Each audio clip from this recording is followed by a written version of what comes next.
नमस्कार। हमारी आज की वीडियो का विषय है महाकवि भारवी द्वारा लिखित किराता अर्जुनीय का सामान्य परिचय। मैं डॉक्टर सलील कुमार, एसोसिएट प्रोफेसर, आपका KRM DAV कॉलेज नकोदर की ऑनलाइन DAV डिजिटल पाठशाला में स्वागत करता हूं।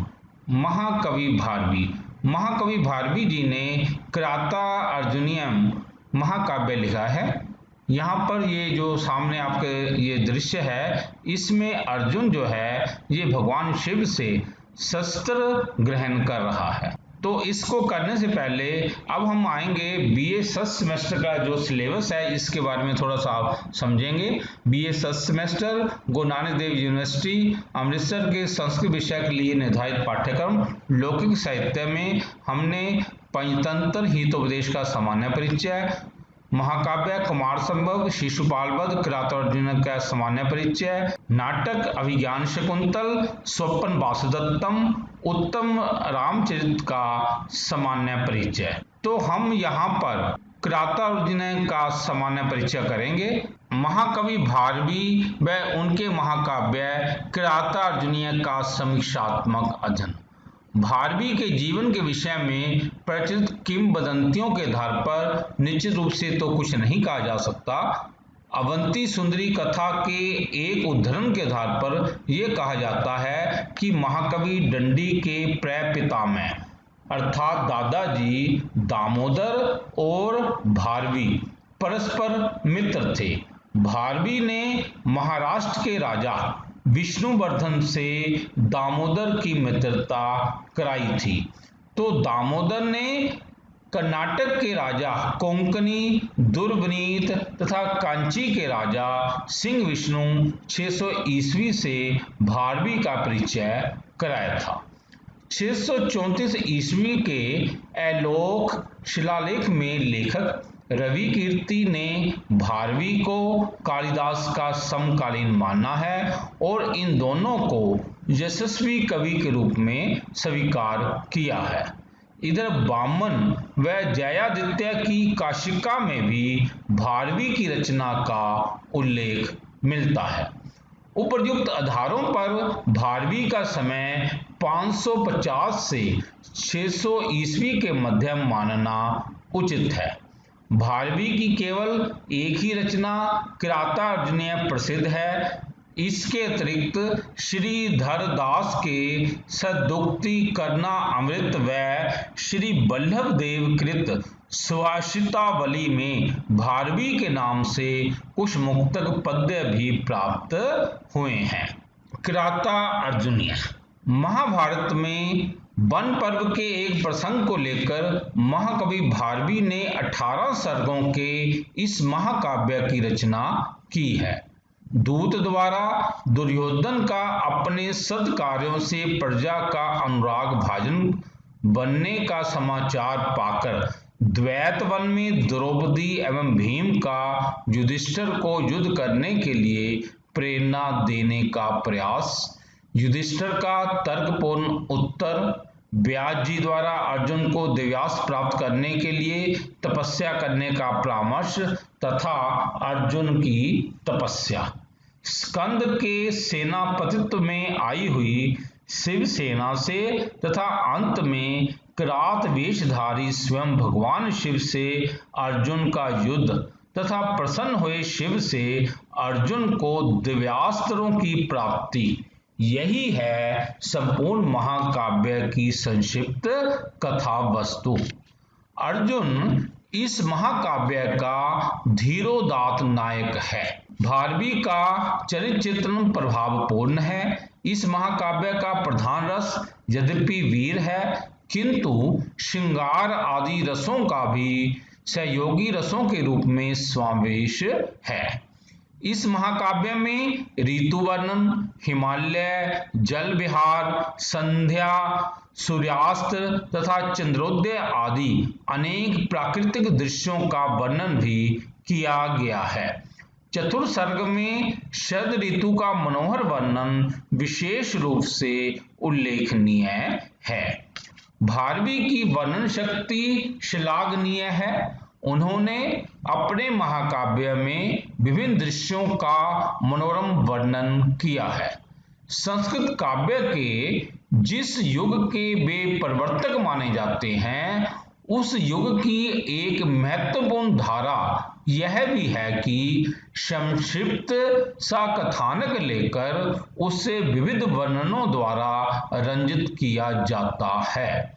भारवी की विशेषता इस बात में है कि विविध वर्णनों के रहते हुए भी आदि से अंत तक उनकी रचना में कथानक अविच्छिन्न बना रहता है तथा विविध रसों का कारण उसमें सरसता भी बनी रहती है।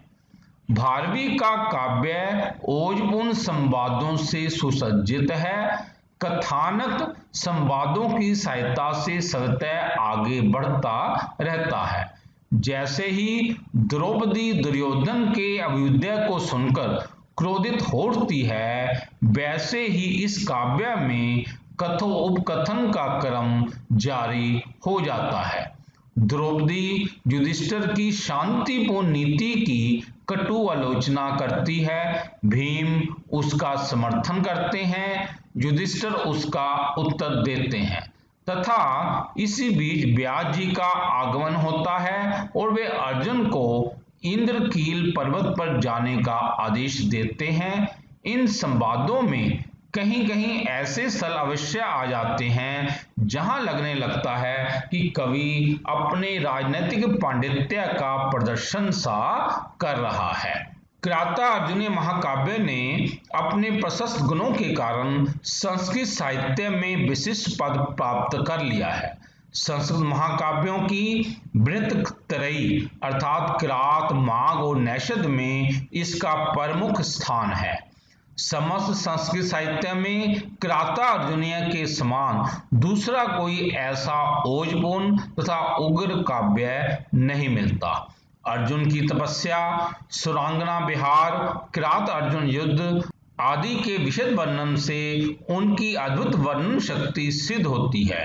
इस महाकाव्य का आरंभ श्री शब्द से होता है तथा प्रत्येक सर्ग के अंत के श्लोक में लक्ष्मी शब्द का प्रयोग हुआ है।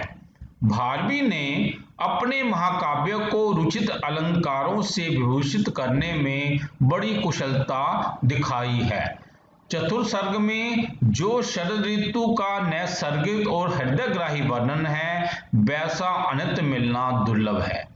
उपमा, श्लेष, यमक आदि अलंकारों का भी उचित मात्रा में प्रयोग किया गया है। चरित्र चित्रण अतिशय प्रभावपूर्ण है। अपमान की ज्वाला से जलती हुई द्रौपदी, प्रचंड पराक्रमी भीम, शांति मूर्ति युधिष्ठिर, अप्रतिम वीर अर्जुन आदि सभी प्रधान पात्र बड़ी सजीवता से चित्रित किए गए हैं तथा व्यास, गुप्तचर, दूत आदि गौण पात्र भी वास्तविक प्रतीत होते हैं।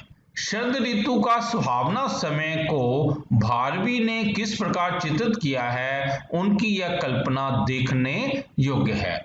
मुखई असौ विद्रुमभंगे लोहितई, मुखई असौ विद्रुमभंग लोहितई अर्थात शीर्ष पुष्प की भांति कोमल हरे तोतों की पंक्ति, मूंगे के टुकड़ों के समान लाल चोंचों में धान की पीली बालियों को लेकर आकाश में उड़ रही है।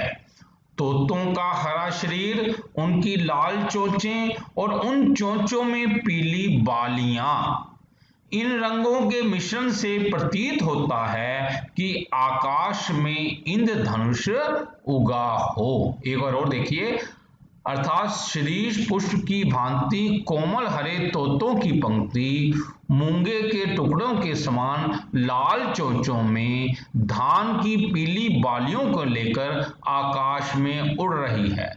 तोतों का हरा शरीर, उनकी लाल चोंचें और उन चोंचों में पीली बालियां, इन रंगों के मिश्रण से प्रतीत होता है कि आकाश में इंद्रधनुष उगा हो। जल में क्रीड़ा करती हुई अप्सराओं का कैसा चारु चित्रण है।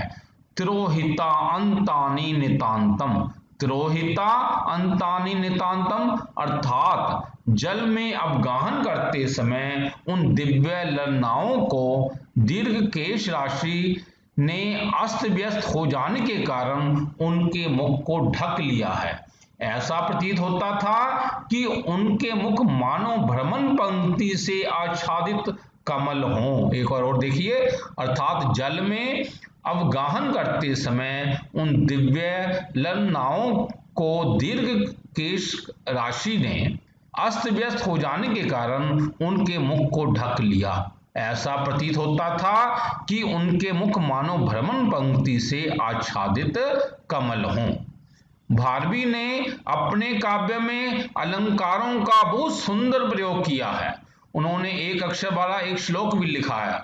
ये देखिए, नै नोन नुन्नो नुन्नोनो नाना नना ननु, नुन्नो ए नुन्नो ननु नन्नेनो नाना, नुन ननु ए नुन्नम। अर्थात हे नाना मुख वाले, वह निश्चित ही मनुष्य नहीं है जो अपने कमजोर से पराजित हो गया है, वह भी मनुष्य नहीं है जो अपने कमजोर को भी मारे।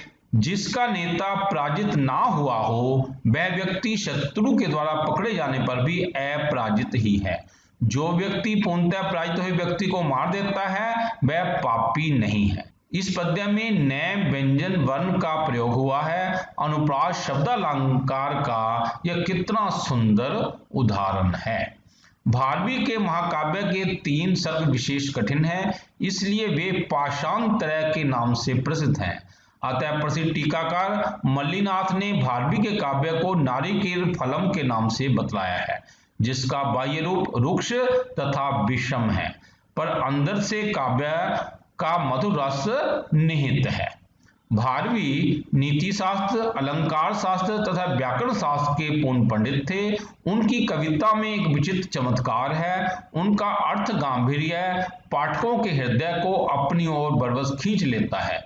संवादों की सहायता से कथानक को आगे बढ़ाने का उनका ढंग अनूठा है, इसलिए यह महाकाव्य रोचक संवादों से युक्त है। उनके पूरे काव्य में नीति विषयक सूक्तियां भरी पड़ी हैं, यथा वरम विरोधोऽपि स्वम महात्मनि, वरम विरोधोऽपि स्वम महात्मनि, न वंचनीया प्रभो अनुजीवभिः, न वंचनीया प्रभो अनुजीवभिः, हितम मनोहारी च दुर्लभ वचः, हितम मनोहारी च दुर्लभ वचन, सहसा विदधीत न क्रियाम अविवेके परम आपदाम पदम, सहसा विदधीत न क्रियाम अविवेक परम आपदाम पदम, सुदुर्लभा सर्व मनोरमा गिरा, सुदुर्लभा सर्व मनोरमा गिरा, गुरुताम नियंती ही गुना न सहंती, गुरुताम नियंती ही गुना न सहंती, गुना प्रियत्वे अपि अधिकृता न संस्तवै, गुना प्रियत्वे अधिकृता न संस्तवै इत्यादि। किरातार्जुनीय महाकाव्य कहीं कहीं काव्य में होने की अपेक्षा पांडित्यपूर्ण भले ही हो, पर हमारे लिए तो यह साहित्य सौंदर्य का आगार ही है तथा कालिदास और अशोक घोष के काव्यों के पश्चात आदरणीय स्थान पाने के सर्वथा योग्य है। उसमें अर्थ गांभीर्य के कारण रुचिर एवं परिष्कृत पदावली का प्रयोग मणिकांचन संयोग का आदर्श उपस्थित करता है। महाकाव्यों के इतिहास में भारवी अलंकृत काव्य शैली के प्रवर्तक माने जाते हैं। काव्यों को अलंकारों, प्राकृतिक वर्णनों तथा शब्द चमत्कारों से विभूषित करने की पद्धति के सर्वप्रथम दर्शन किरातार्जुनीय में ही होते हैं। भारवी की अलंकृत वर्णन शैली का अनुसरण भारवी के परिवर्तित कवियों ने बहुलता से किया है और आजकल भी आधुनिक साहित्यिक संस्कृत व हिंदी कवि इनकी अलंकृत वर्णन शैली का अनुसरण कर रहे हैं। भारवी का ये महाकाव्य किरातार्जुनीय अपने अर्थ गौरव के लिए अल्प शब्दों में विपुल अर्थ सन्निवेश के लिए प्रसिद्ध है। अतः किसी ने ठीक ही कहा है, भारवे अर्थ गौरवम, भारवे अर्थ गौरवम इति शुभम। प्रिय साथियों, यदि आपको ये वीडियो पसंद आया हो तो कृपया लाइक, कमेंट और शेयर अवश्य करें। यदि आपका कोई सुझाव हो तो कृपया हमारे व्हाट्सएप नंबर 9417347739 पर सुझाव लिखिए। कृपया हमारे चैनल सलील कुमार राजपूत को सब्सक्राइब भी करें। धन्यवाद।